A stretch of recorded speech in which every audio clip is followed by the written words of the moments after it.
Hello, everyone. Thank you for joining us. We have a lot of people signed up, so I'm going to just let everybody come into the room.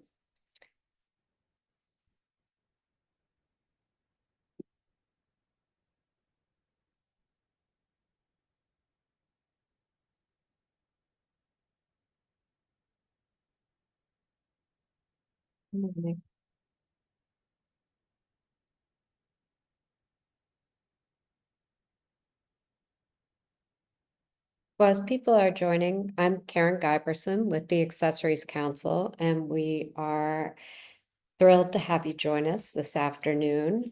We are in for a treat because CivicScience, John Dick, is an incredible source of information, consumer data, and we've been very fortunate to have him speak to our team in the past and to get him, to share his insights during this crazy time. We feel very fortunate. While we're waiting for John to come on, he's having a little Zoom problem. Let me catch up on all things Accessories Council.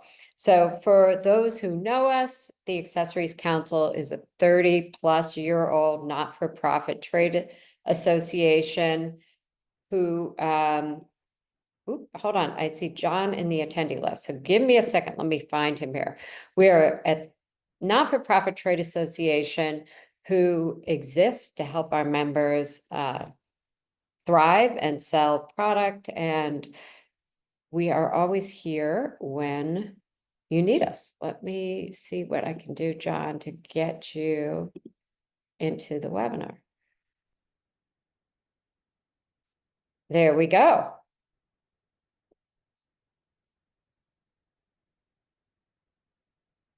All right. Hopefully that worked.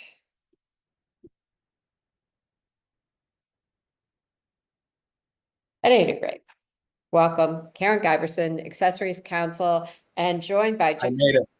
Nice to see you, John. Nice to see you.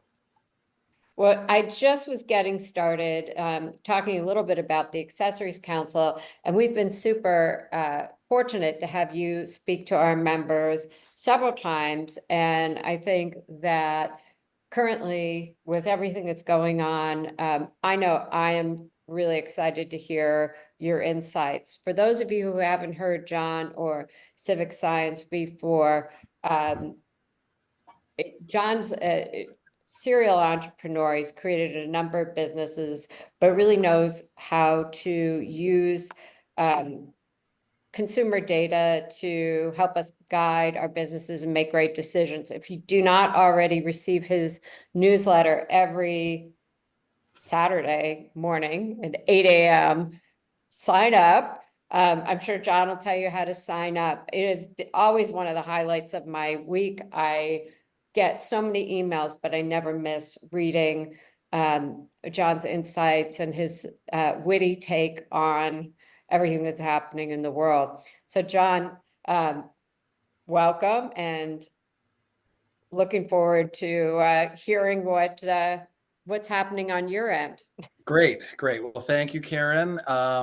Sorry, my Zoom just picked the worst possible time to crash, so I was hacking my way back in. So sorry I was a minute or two late. And yes, it occurred to me that the very first time I spoke with you all was smack in the middle of COVID.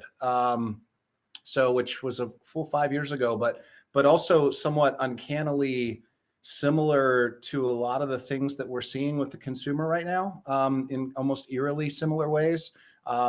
Maybe not quite the level of drama we were dealing with in the middle of the pandemic, but there's a lot that we're seeing kind of manifest in the way the consumer is thinking and behaving that just harkens back to some of those days. So I'm going to dive in and just share a presentation with all of you, just sort of the state of the consumer today, how it's impacting retail and impacting your category more specifically, some kind of macro trends that are really affecting everything, your categories and businesses notwithstanding as well. Well, no, excuse me, withstanding.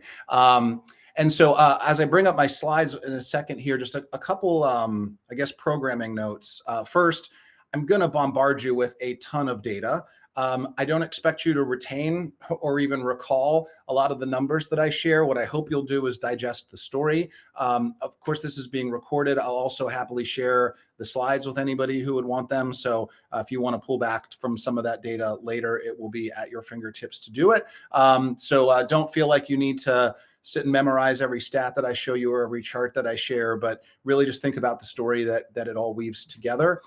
Secondly, once I bring up my screen on my machine, I won't see all of you or see hands raised or whatever. So if we can save questions till the end, if that would be okay. So feel free to jot them down as you have them, or go ahead and put them in the chat and I'll just tackle them once we get to the end of the prepared remarks. So I'm going to share my screen. Perfect.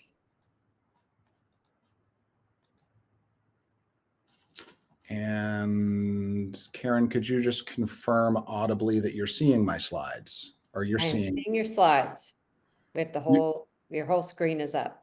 Are you seeing the navigation or the screen itself? Looks like the screen itself. Okay, good. Excellent. Great. Okay. So really quick background on CivicScience. It's the whole thing we see. Oh, you're not seeing. Yeah. All right, let me swap that out. How about now? Perfect. Excellent. Good. Okay. So a little bit of background on CivicScience, who we are. Our kind of ethos is captured here on this first slide. As you all probably know, in your own businesses, you have more what we call behavioral data than you probably know what to do with, what people bought, the sales numbers, the media consumption numbers, right? The world is awash with observed behavioral data.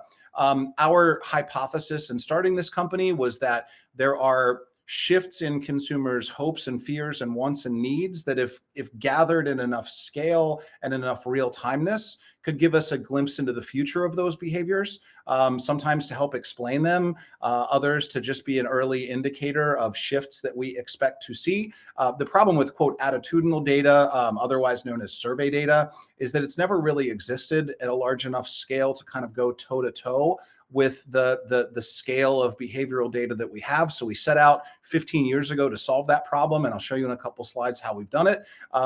We have, I can say very confidently, the largest database of attitudinal data in the history of mankind by a lot. Almost 6 billion survey responses we've now cataloged into what we call our syndicated database. And it has allowed us to do a lot of really, really cool things. Certainly to forecast shifts in human behaviors. So can we see 30, 60, 90, even a year in advance signs that the consumer is going to change or shift in some way? And then, of course, in the 15 years since we started the company, we weren't thinking about AI in those early days. It has allowed us to unlock a lot of capabilities that we never really imagined before, in terms of really being able to map the signals that we uncover to real business outcomes and help to inform business leaders like all of you with a bit more of a forward-looking strategy, as it were. And our core business is we provide information services to companies. So we sell data, we sell research, but we also have a very fast-growing advertising business, which is using these same insights to help our clients deploy more cost-effective and higher-performing advertising dollars. We work across an array of industries. I share this less so to name drop and more to really demonstrate sort of the breadth of categories that we are, industries that we're able to study. Incidentally, all the logos on this slide all buy the same data from us. One of the things that we really try to get people to understand is that there are things going on in the market, things are going on with the consumer that may sort of at first glance be outside of the realm of your core business, that are impacting your consumer in ways that may not be obvious, right? So a McDonald's needs to understand what's going on in healthcare, and an American Express might need to better understand what's going on, say, in food and beverage, right? So our goal is to kind of study everything at once, really demonstrate how kind of everything sort of affects everything, and give everybody just a broader view of the consumer, which will ultimately then enable you to make more contextually relevant decisions about your own brand and your own category. Just a quick snapshot of the type of data I'm going to share with you. So it is survey data. We collect it in a very unique way. So the origin of civic science goes back to research we did at Carnegie Mellon University almost 15 years ago on the psychographic biases of paid survey panelists. So any of you who might engage in survey research are probably well aware that the vast majority of it is done by people who sign up at a website or an app and agree to answer surveys for some form of compensation. As it might come as no surprise, people who sit at home and answer surveys all day for $5 don't really look like people who don't do that. And given that it's a relatively small portion of the population, the point of view of that 7 to 9% of the US population who participate in paid surveys is pretty vastly skewed from the rest of the population. So we set out to find clever ways to engage far more people in question and answer exercises. So it could be like a poll of the day you see on a website you're visiting, or a quiz you might answer on a Facebook or a BuzzFeed about what Simpsons character you are. Turns out there's lots of intrinsic ways to engage people in answering questions that don't require us to pay them, which also certainly helps our business in terms of a cost structure, but also just allows us to reach a much broader swath of the population, and therefore produce data that is just significantly more representative of the overall consumer population. So upwards of 165 million US consumers have participated in our research. Just one thing for those of you who have international businesses, we only do right now US-based research. So everything I'm going to share with you today is specific to the American consumer. We have over 10,000 different attributes that we're tracking about the consumer at any given time, hundreds of brands that they're interested in, their media consumption, their lifestyle, their hobbies, their social and political causes they care about, you name it, as well as demographics, of course. And we have over a decade of history of this data, which is really important, both in terms of capturing things like seasonality, but also sort of on a kind of a longer, more protracted view, how we can understand, say, larger points in time, like right now, the economic certainty we're in, or say the pandemic period, or what have you, and give that sort of context over a longer period of history. Happy to answer questions later if any of you are interested in methodology. So we'll get into the data, kind of what we're seeing right now. One sort of setup is I want to introduce you to three. There's a lot of text on this slide, but I'll point you to the stuff in the box. We've developed three indices here.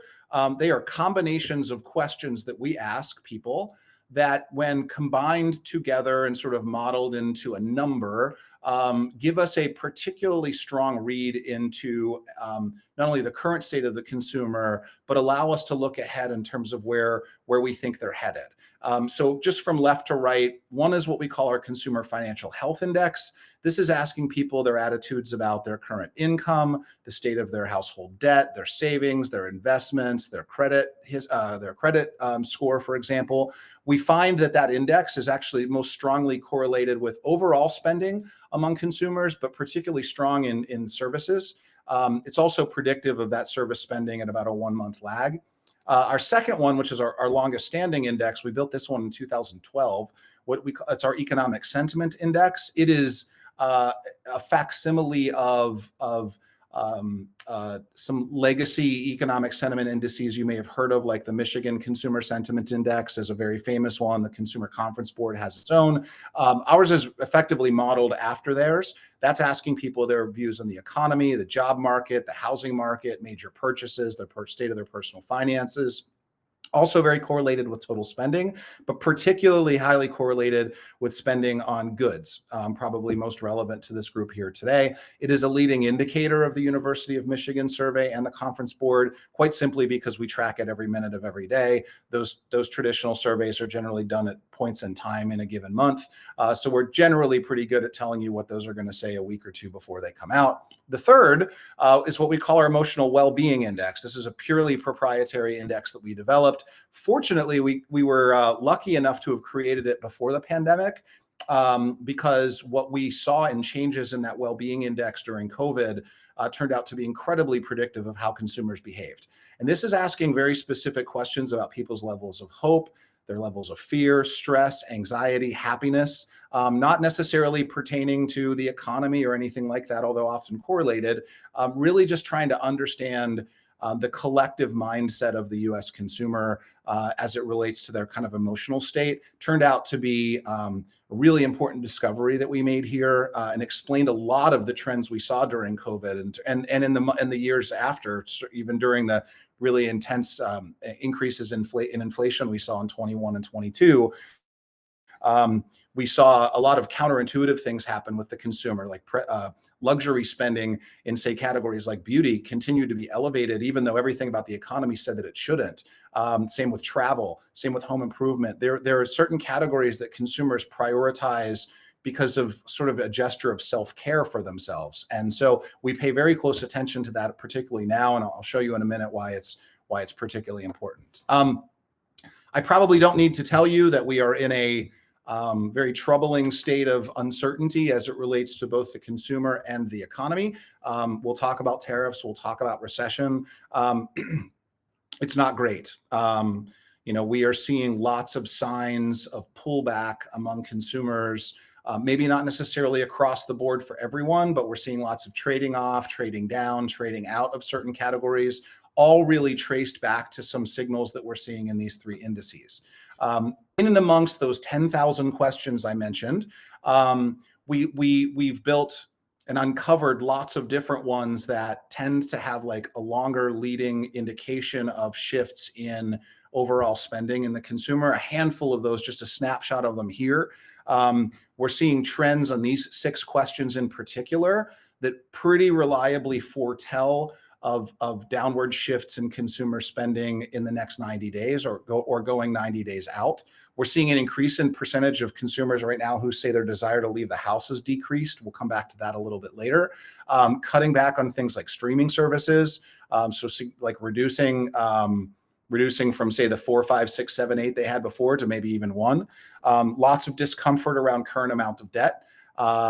With less disposable income and higher costs. People are not only stacking up more debt, but are less aggressively paying it down. We're seeing shopping in stores decline, somewhat correlated with that desire to leave the house. And of course, the food category, dining, is one of the really early indicators we often see of consumers cutting back, and also a shift towards consumers less likely to buy a new car, certainly skewing more toward used. That has a lot, the potential tariff costs have a lot to do with that as well. There's just a lot of signs in our data. We don't need to tell you because lots of companies are telling you in their current data that things right now aren't great. There's a lot of signs in our data that they're not necessarily going to get any better or get much better anytime soon. So we're going to talk about 3 sort of, broad categories of insight in our data right now that are, as I mentioned earlier, relevant to everybody, very relevant to you guys in particular. And so we'll kind of dive into each of those. The first is what we call the 3 US economies. I've also called it the Long Island iced tea economy, which is just if any of you were ever in college and drank Long Island iced teas, it's just a bunch of stuff poured into a pitcher, and it's hard to discern one thing from another. And there's a lot of what's going on in the economy sort of feels that way. Secondly, as I mentioned at the outset, there are some just uncannily eerie, similar things happening right now that just remind me a lot of those first couple months of COVID, which was sort of the quintessential state of uncertainty. But not only is our businesses sort of behaving similarly, the consumer is behaving similarly. We're getting 2-3 times as many people to show up at our webinars as we did, similar to the early days of the pandemic. And then lastly, we're going to just talk about like what to do, what the signals tell us are the right strategies for businesses, particularly businesses in retail. How do we act and react to the current state of things? So we'll start with the 3 US economies, why I call it the 3 US economies. You'll see in a second. But this is our economic sentiment index. I mentioned it earlier. It is the index that we track that is most correlated with spending on goods. It has been in, since we started tracking it in 2012, it is in its most significant sustained period of downturn that we've seen in those now coming on 13 years, particularly steep toward the end of January, which was really like a perfect storm of a lot of just uncertainty that was, or I would say, depending on which side of the political aisle you were on, maybe depression about the new administration going and taking office, and also, not wasting any time to start enacting policies. That also kind of corresponded with those holiday credit card bills showing up. The consumer spent beyond their means this past Christmas, which was hopefully great for a lot of you, but there was a reckoning that hit when those credit card bills started showing up at the end of January. We've just continued to see the pace of decline has slowed somewhat, but has just continued to decline. Really important thing to note here, this is our public data here. It does not capture anything after so-called Liberation Day. I can tell you that the numbers have continued to get worse in the wake of the April 8th sort of tariff announcement. So no signs yet that we've seen bottom here. When I talk about the three economies, I'm not going to get into politics. It's not our thing. It's not what we do. But we do track it. And we track political views and track political affiliation, primarily because over the last 12 to 15 years, it has become such a strong influence over consumer behavior. So here's our economic sentiment index tracked all the way back to the first quarter of 2013. The black line, if you can make it out on your screen, is the average. That's all the overall US adult population. But what you'll notice is when we look at groups of consumers divided by their political party affiliation, we see dramatic, almost like orthogonal shifts at various points in time, where, for example, when Donald Trump got elected the first time, leading up to 2016, consumer confidence among Republicans was lagging the average, whereas consumer confidence among Democrats was well above. The moment Donald Trump got elected in 2016, those numbers completely flipped and dramatically flipped. Republicans got significantly more confident, Democrats less so. The same thing happened in reverse when Joe Biden got elected in 2020, and happened again, yet again, when Donald Trump got elected this last time.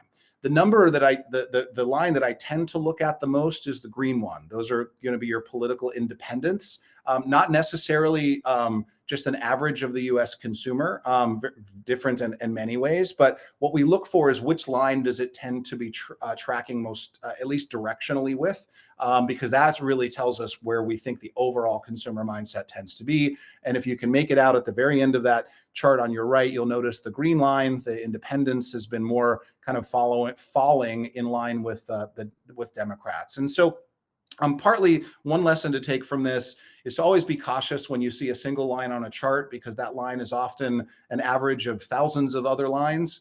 In this case, Republicans and Democrats kind of mirror each other, but it also speaks a lot to like, who is your consumer?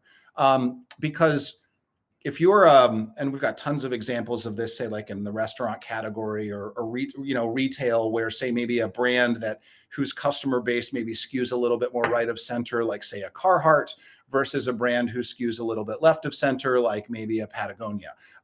Their consumers are going to behave very differently depending on, quite frankly, who's in the White House at that time. What level of confidence do they have in political leadership to steer the economy? And it actually impacts the way they shop, how they shop, if they shop at all. So I would just think about, to the extent that you understand who your consumer is and their kind of psychographics, a lot of what I'm going to show you later might vary based on who, what kind of segment of the consumer you're targeting. So our Consumer Financial Health Index, this is looking more at people's attitudes about their debt, savings, and so on. Also falling, very steeply falling. This does take into consideration a week following the so-called Liberation Day announcements of tariffs. As you'll see, the consumers have just gotten particularly concerned. Included in this index is, of course, their attitude about their investments and their savings, which, of course, has been pretty negatively or adversely affected over the last 2 weeks, if you've paid much attention to what's going on in the stock market. So there's just really kind of like the double whammy here of consumers both feeling particularly pessimistic about the future, which our economic sentiment index captures, and pretty pessimistic about the current state of things as well. Sometimes those things are at odds. Right now, they are not at odds, and they are equally negative in sort of how they're falling. Now, Another kind of fascinating thing, also not a good necessarily positive thing, is we're seeing the economy right now. We're watching the kind of concerns of tariffs, which I'll show in a second, and concerns of recession all hitting at once. We notice that recession concerns, which are absolutely spiking, tend to be more recession concerns tend to be more impactful to upper middle to upper income households, whereas the tariff concerns tend to be hitting the lower to lower income, lower middle to lower income consumers in terms of their concerns. So it's kind of getting hit from both sides. Makes sense. Generally, more affluent households worry about recessions because of the impact it can have on home prices, the impact it can have on interest rates, the impact it can have on the stock market and their portfolio and their savings, whereas tariff costs, which is this good that I buy is going to be 10, 20, 30, 40, 100% more expensive. Yes, it affects everybody, but it's going to affect those lower income households a little bit more. Recession fears are also being driven mostly by Democrats because, again, they're just concerned about the ability of the current leadership in the White House to steer the economy. But as I pointed out earlier, in the green line in our first chart, we pay really close attention to the quote independents because they tend to be a bit of a stronger bellwether of where the overall economy is going. And as you can see, independents are decidedly and increasingly concerned about a coming recession. Republicans, not so much. In fact, their concerns actually seem to be sliding. When I mentioned earlier, recession concerns are generally higher among higher income groups. They certainly leapt forward faster than middle to lower income groups, but they're all kind of catching up now. Even the lower income consumer is starting to really feel like a recession is on its way. Back to tariffs. Tariff concerns are the one thing that we track that have kind of begun to rise across the political spectrum. Again, just telling us more that this is sort of a universal concern. Now, a lot of Republicans might say, I'm okay with rising prices because I believe in the long game. But even then, they understand that for the foreseeable, in the near term at least, they're going to be seeing rising prices, rising costs of goods. So we just have a not to just continue to beat a dead horse of negativity, but the truth of the matter is that the consumer is just not in a great mindset right now. They're very pessimistic, very concerned, very uneasy about the uncertainty, the kind of will they, won't they, how bad they're going to be. It almost feels sometimes as if the consumer would rather just be given the worst of the worst news so that they can kind of move on. Right now, the sort of back and forth appears to be making things even worse. And so what are we seeing? We're seeing as prices will rise, we need to pay increasingly close attention to the hierarchy of categories where consumers expect to trade down and trade off. We do not, as consumers, make decisions to cut back everything we spend across the board by 10%. It's just not something we do. We value each consumer segment, and each consumer almost individually, like a fingerprint, has a different hierarchy of things they value over things they don't. And we've seen this even in the major inflationary thrust of 21 and 22, where consumers were subconsciously or consciously working really hard to preserve their ability to spend up in certain categories, even at the expense of others, right? So well-being categories were really important, as I mentioned earlier, during kind of the post-pandemic stress disorder era. So consumers were finding ways to spend up in beauty and travel and other kind of well-being areas. And then maybe we're trading down in things like household products, like, I don't know, storage bags in their kitchens, things that didn't necessarily, quote, make them feel better. So when we look right now, in terms of so ranked from highest to lowest, when we ask consumers where do they expect to cut spending if prices continue to rise, we see dining out at the top of that list.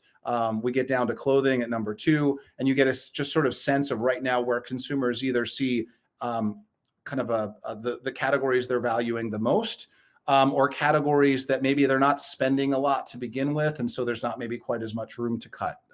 Consumers are not going to really cut back on grocery spending. They're going to find ways, as I'll show you later, to sort of stretch their dollar in the grocery store. But just again, we want to really understand kind of the hierarchy of thinking in terms of where and how consumers will cut back. Notice, like on the chart on the right, the beauty category, which had really bucked all kinds of economic trends for the better part of 4 years, had really not shown any kind of major adverse effects of even the inflationary phase. That sort of hit a brick wall in Q1. The consumer now is even finding ways to cut back their beauty expenses.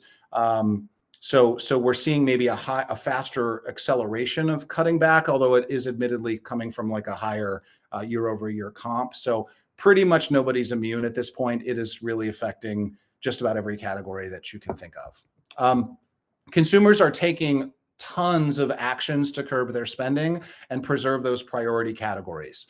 The number one is just overall reducing of non-essential shopping. So you're not seeing a lot of impulse buying, a lot of so-called window shopping. They're cutting back on dining out, buying more generic and store label brands is a big thing. Increased usage of coupons and discount apps, cutting back in areas like entertainment spending, even going out to drink less. Or drinking less when they go out, even buying secondhand items. So the consumer is pulling every lever they have at their disposal to stretch that dollar.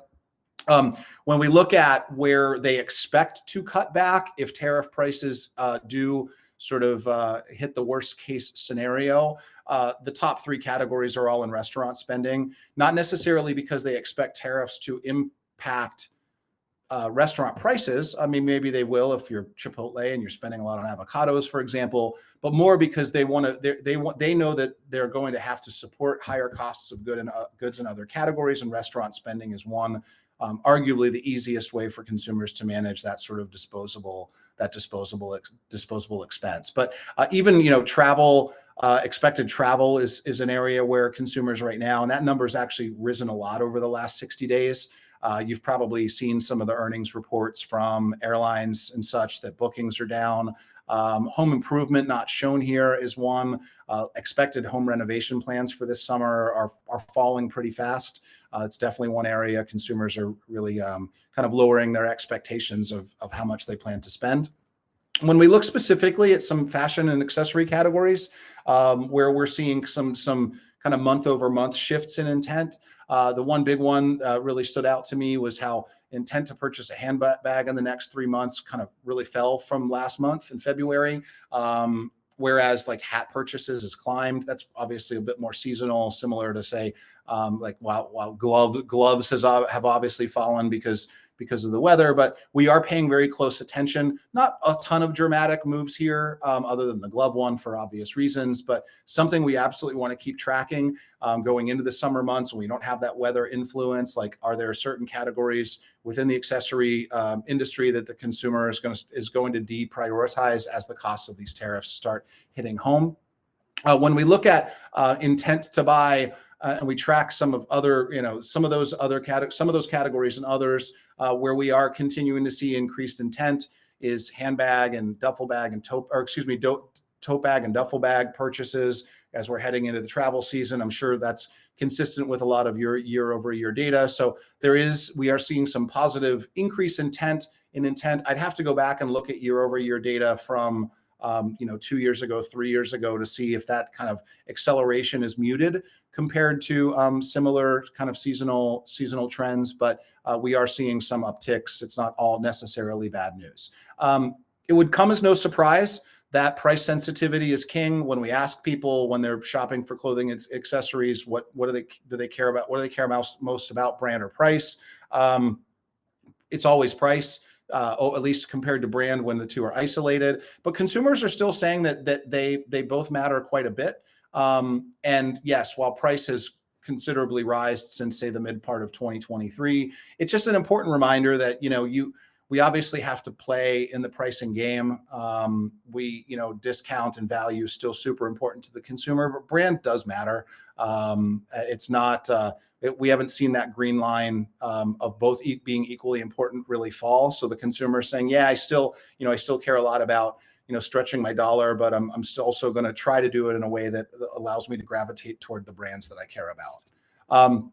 No surprise, women are outpacing the general population, meaning men, in just about every category of purchase intent across accessories, with the two exceptions being hats and belts, where of course those are categories that obviously lots of men are buying, including myself. Just bought a new hat over the weekend. Now, when we look at purchase intent, this should come as no shocker. I think would be pretty intuitive to all of you, is that expectation to purchase in the category is very highly correlated with consumer confidence. One of our economic sentiment questions we ask is, do you expect your personal financial situation to get better or worse in the next, I think it's 90 days. Yeah, it's 90 days. As you might expect, the consumer who is more optimistic about the future is much more likely to be spending in the category. Yes, that's very obvious. But part of the reason I mentioned earlier, the advertising business that we've built that's doing really well, is because you should be thinking about, we're able to factor these kind of psychographic confidence questions into the audiences that we build and run media against. So really trying to identify who among your target customer is more optimistic at the moment about the economy is going to significantly increase your likelihood of finding a consumer who's willing to buy. Again, not rocket science, pretty obvious, but still super important. I mean, that confident consumer is twice as likely to be buying in the accessory category than the one who's pessimistic. Quick sort of use case to think about how to apply this kind of data to, say, a media strategy or an advertising strategy. A great case study that we did with Sonos, not an accessory per se, but we were working with Facebook at the same time. Sonos had developed this segmentation of their target customer that they were running all of their media against. As we were approaching the holiday shopping season, we saw some dramatic shifts among people who were saying they were intending to buy a home audio system for their house. A lot of these economic factors sort of were baked into that strategy. Once those economic factors were baked into the segmentation and the media targeting, A/B tested against their core segmentation, and it just vastly outperformed. So really, to help you understand where the kind of rubber hits the road with the data that I'm sharing with you, not just to kind of give you a picture of the economy and maybe help you brace for negative times to come, but how to think about incorporating these data points into the way you talk to your customer. COVID deja vu. Yes, we are in some not necessarily uncharted territory in terms of how the consumer is thinking and behaving. Our emotional well-being index showed here actually was pretty strong up through December. The consumer really was resilient in their well-being through Christmas. We see that a lot year over year, just because people are feeling better about the holidays. But it has fallen off of an unprecedented cliff, not unprecedented, a cliff that looks very much like the same cliff we saw in March and April of 2020. Consumers are fearful. That's probably the best word I can use to describe it. There's a lot of anxiety, a lot of fear about the future. It's kind of been somewhat flat for the last month. Maybe a slight drop month over month between February and March. I have not seen the April data yet, but it's more like it's kind of hit bottom. The consumer is just not feeling great, and that fear is driving, even more so than, say, their real financial circumstance. That fear about where things is going is paralyzing the consumer in a lot of ways. We're seeing it most dramatically among the Hispanic consumer for reasons I probably don't need to explain. Emotional well-being among the entire Hispanic population is well below the average U.S. consumer. And is manifesting itself in lots of purchase categories. This is not necessarily a throwback to COVID as much as it is a throwback to early 2017. We've seen this movie before. When the Donald Trump administration took office, and when he won in 2016, even then was talking about, you might remember the migrant caravan thing, and they were going to be sending ICE door to door and deporting people. We saw instant declines in consumer and emotional confidence among Hispanics. NPD, at the time, then NPD, now Circana, started reporting that early in Q1. It wasn't until later in Q2 that retailers like Target were reporting that it had a real impact on their sales numbers, the Hispanic consumer pullback. So everything we're seeing in the overall consumer pullback is real, but it's particularly concentrated right now among the roughly 16% of the U.S. consumer population that's Hispanic. So I'm sure that's something weighing heavily on all of your businesses as well.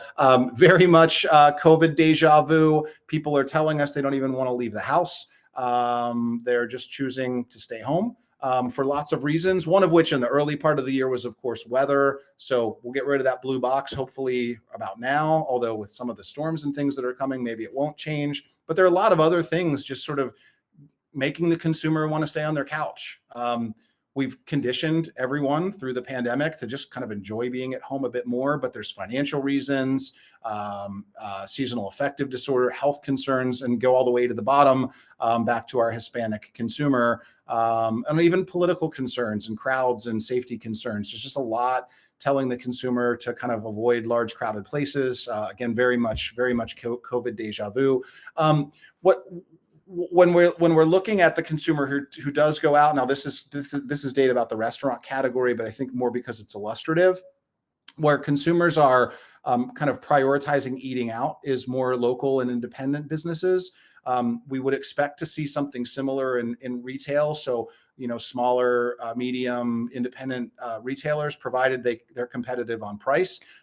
It's not to say that people are necessarily going to independent and local stores more. It's just that as a share of overall going out, it's taking a greater piece of the share because those other ones are declining. So we would feel pretty confident mapping this same trend from the restaurant space to the retail space as well.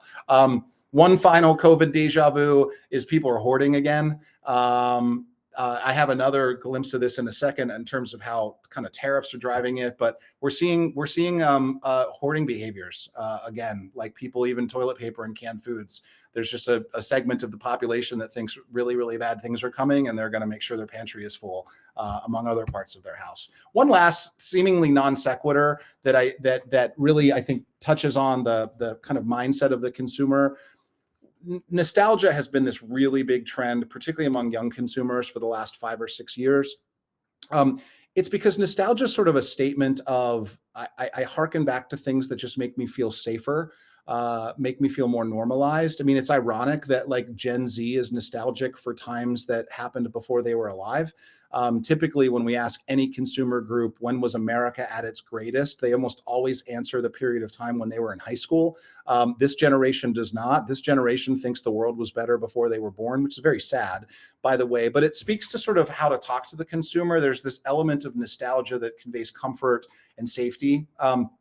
I have a quick case study on sort of how we've applied that to, in this case, McDonald's during COVID, just to get through, to make sure we have some time for questions. I'm not going to spend a lot of time on that today. I'll share that with you.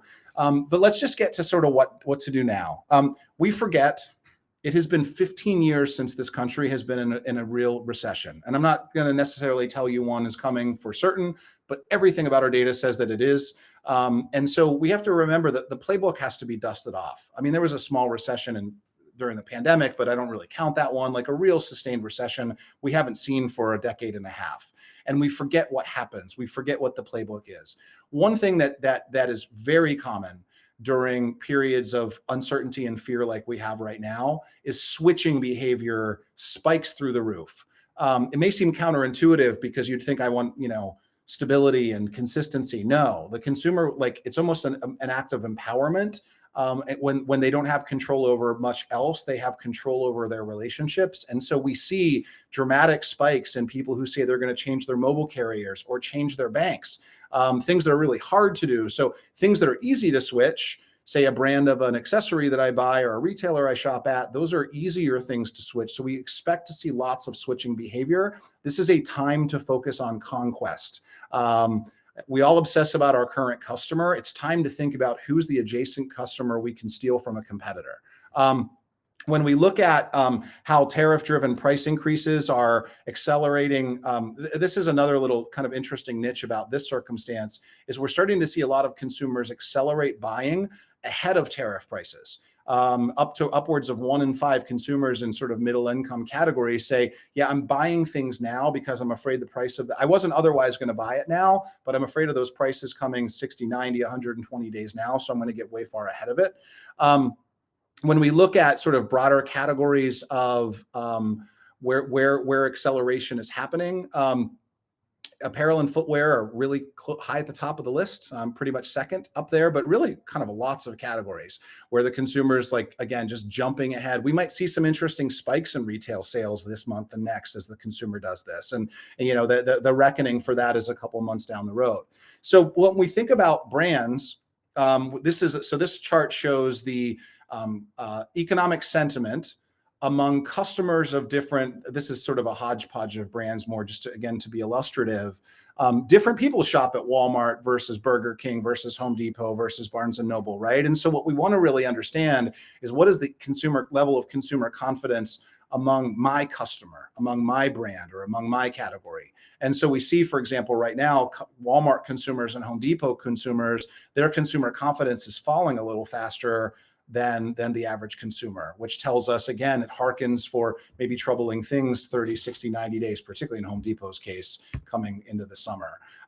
If we look at apparel, we look just specifically, say, at apparel brands by retailer. Now, these are all consumer retail brands that over-index in their consumer confidence, meaning the shoppers at these stores are happier or more optimistic about the consumer or about the economy than the average customer. What I think is interesting here is it's not necessarily just luxury brands, which would say, oh, it's a higher end consumer and they're feeling a little bit better about their finances. There's some really interesting nuance here. And so I guess the lesson to teach there, the lesson to take from it is to really understand who your customer is, how they're currently feeling about the economy, because it may be different than everybody else. So another really quick case study on there, and we're going to talk about conquest and sort of our final kind of notes here. A great case study we have, this goes back to the last kind of financial crisis, so the last real recession we were in, or at least coming out of it. T-Mobile at that time was looking for ways to grow share, and uncovered from our data that one particular carrier competitor had a customer who was more prone to switch than, say, their other competitive carriers. And what we were able to help them uncover was some key psychographic differences about those consumers that T-Mobile was able to bake into a campaign that they called the Jump campaign, which was expressly about getting people to leave that specific competitor. Not overstating it when I say that campaign really helped launch T-Mobile into a decade of stratospheric growth. And it was all predicated on taking advantage of an opportunity when the economy wasn't great and the consumer was in this switching mindset to come to them with an offer that brought them over to T-Mobile. And it's just a really important lesson, I think, as you kind of look at your own business now and how you not only weather the current state of uncertainty, but potentially really capitalize on it, is to really think about like who's in your competitive space that your customer or your likely potential customer is currently buying from, and how do you lure them away? It is not a time to pull back. I know it feels a lot of times like in economic uncertainty that like spending dollars on advertising and marketing is one of the easier things to cut. The companies that don't do that right now are going to be standing in a really strong position 2-3 years from now if they do it smart. So a handful of takeaways, and then we'll have 10 minutes for questions. Number one, the current macroeconomic climate, it's just not great. There's a lot of signs of sustained pullback in spending. There's not a whole lot of evidence that we expect it to get better anytime real soon, so buckle up. Number two, fear is driving a lot of the abrupt changes in behavior. So lean into messages of comfort and stability. Recessionary climates are a great opportunity to steal share from competitors. I already sort of covered that enough. These trends are not monolithic. So I can't guarantee you that everything I showed you is true of your current customer. It depends very, very heavily on who your customer is. Everything from, say, their political views to their demographics to the geographies that they're in could vary widely from some of these trends. So don't take it as gospel that nothing I shared with you is one size fits all. Everything's constantly changing. It is like everything I showed you today could be useless next week. It is just a pace of change that we really, again, haven't seen since the first couple months of COVID. With every new kind of tariff announcement or tariff pullback or whatever, we see shifts. There's a lot that could happen with interest rates in the coming months, and so vigilance is just absolutely important. And so finally, just how we can help. If anything we shared with you today is something you want to try to understand through the context of your customer, we're always tracking this stuff. We're very good at helping people segment and understand their customers better, then mapping that to sort of an activation and personalization strategy in your media, understanding who your competitors are as well as your own, and also trying to forecast where your business is going. Again, I'll share all of this in the slides, or excuse me, in the deck that we share. And lastly, Karen mentioned my Saturday email. If you'd rather, you're welcome to email me and I'm happy to sign you up, or you can take a quick snapshot of that QR code and that will take you directly to the page. I write about this stuff every week and more. And so we'll make sure you're always up on some of the biggest trends. So that leaves us some time for questions. Maybe not as much as I'd like because I showed up late because of Zoom, but I'm going to stop sharing this screen and dive into some questions you might all have. We have a couple questions. Good. If you have any questions, you could put it into the Q&A and we'll aim to answer as many as possible. So, wonderful presentation regarding consumer confidence decline at Walmart, Home Depot, etc. What do you attribute that to? Is it DEI policy changes or something else? Wondering what brands can do to avoid this kind of decline or swoop in to present themselves as a solution. So DEI is a TED Talk for another day. So there are certainly brands that have benefited from and or suffered from a lot of the changes in kind of consumer attitudes toward DEI over the last several months. That I don't think that's what shows up here. That slide was showing more kind of the pace of deceleration of consumer confidence among Walmart and Home Depot customers. And I think it's really for two different reasons. One is the Walmart customer, we're seeing the concerns about tariff prices are hitting that lower income consumer more than they are the average bear. That lower income consumer over indexes as your Walmart shopper, right? So a lot of the things they buy at Walmart, a lot of the goods they presume, are being manufactured elsewhere. They expect the tariff prices to hit them harder because look, Walmart does a tremendous job of winning on price. But if the price of the goods they're buying go up by 10, 20, 40, 50%, it's going to hit everybody. Nobody's safe. Home Depot's a little different. We wrote a case study about this in the early days of COVID, and this actually speaks a bit more to the political party data. Home Depot and Lowe's, and we said this in April of 2020, we expected them to have a different shape of COVID recovery because Lowe's tends to be in kind of suburban to rural parts of the country. Think red. Home Depot tends to be in suburban to urban parts of the country. Think blue, right? So you've got a Home Depot shopper, like right by our office in Pittsburgh is a Home Depot in the kind of basically central part of the city. You're going to have more of a left-leaning consumer that shops in that store. And that is a consumer right now who's got significantly depressed views of the economy. So it's going to show up differently for a brand like Lowe's did not appear on that same chart because we're not seeing the same pace of deceleration because they're more right-leaning red geography consumer isn't as pessimistic about the economy right now. But it really kind of varies brand by brand. I can see the questions, Karen, they're popping up. So regarding luxury goods and consumer confidence, do you think it is a good marketing strategy to push made in the USA? Or do you think it would be perceived as the brand taking advantage of the political environment in order to push sales? That's an awesome question. This is a very weak answer to start, but it depends. Who's your customer, right? The made in the USA story is going to resonate with a certain psychographic of consumer today. Frankly, the same consumer it's more or less always resonated with, maybe even more so now. Look, I think with made in the US, the way you framed the question is whether it would be perceived as taking advantage.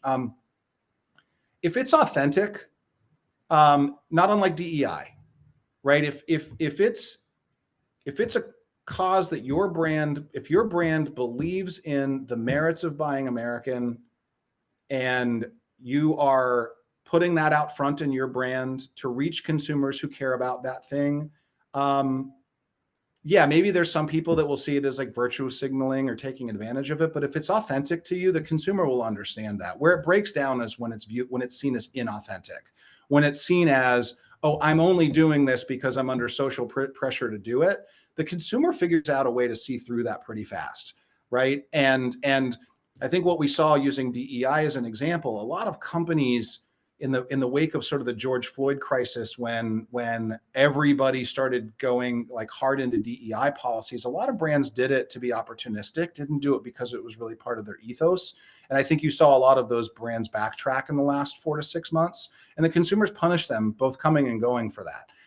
Whereas a lot of brands where DEI, for example, is core to their belief structure, who haven't backtracked in the last 4 to 6 months, their consumers are going to appreciate that as well. So I don't think there's a one size fits all for that. It really depends on who your customer is. And also too, is that like a core principle to you and your company? How much opportunity is there in the economic climate for a newer emerging brand that makes their products in the USA? I think it's a great opportunity. Look, an emerging brand, particularly if you're really smart about the category you're disrupting as an emerging brand, who your most conquestable competitors are, who are you going after, who are you trying to steal share from? If you're really smart about that, talking to their consumer, introducing them to your brand and your story and your product, I think it's a great opportunity to jump in and steal share from kind of current players in the market. Do I think tariffs will go back down? I don't know. This is outside of my realm. Do I think they'll go down or stay as they are? Nobody has any clue. There's either some master strategy where the current administration is being deliberately volatile in the acts they're taking, or they are just kind of making it up as they go. I don't know, but nobody really knows the answer. So I wish I knew. I think you probably need to plan for the worst. Yeah, I have no idea. I do think, for what it's worth, that tariffs other than China probably will be somewhat muted to eliminated. It feels right now like a big part of the administration's strategy is to ultimately box China in and use the threats of tariffs with those other countries as a bargaining chip to get them to do less business with China and more with the U.S. So I think China is probably the last one I would feel confident about any vast improvement in the near term anyway, but not entirely my area of expertise. So thank you all for joining the talk. Sorry again for the tech glitches that got me started a little bit late. I will pass along the slides to Karen to share with everyone. You did record this as well, Karen, right? So the recording's available and it'll go up on your YouTube page. Great. So feel free to share it with your colleagues. If there's anything we at CivicScience can do to help, please reach out. We're eating and drinking and breathing this stuff every minute of every day. We do a lot of work in your direct category and beyond. So we'd love to help if we can. So don't be shy in reaching out. And hopefully the next time I get to present to you all, it's in better times. Yes, it's good news. Good news, John. Yes, I almost warn everybody, like if it wasn't Monday at noon, I would tell you to grab a drink before this presentation, because there's not a whole lot of silver linings at the moment, other than it's a great opportunity to win share if you know what you're doing. So go out and play some hardball, and good luck. Well, the Accessories Council appreciates your time and an amazing presentation. We are on top of as many tariff issues as we can be. Keep checking our emails, our newsletters. We're going to have some surveys coming out. We'll have more programs, more presentations. We had a great one with Peter Claystat, who is an attorney who does a lot of customs work for us. That's on our YouTube channel. If you missed it, worth a peek. And just stay tuned for more information. Hopefully we'll see you at our ACE Awards coming up on May 6th. We have our showcase open during Market Week, and lots of other programs ahead. If you need John's information, you can also reach out to us and we'll connect you directly. Awesome. Thank Thanks, you. everybody. Have a great day. Afternoon. Okay, bye-bye.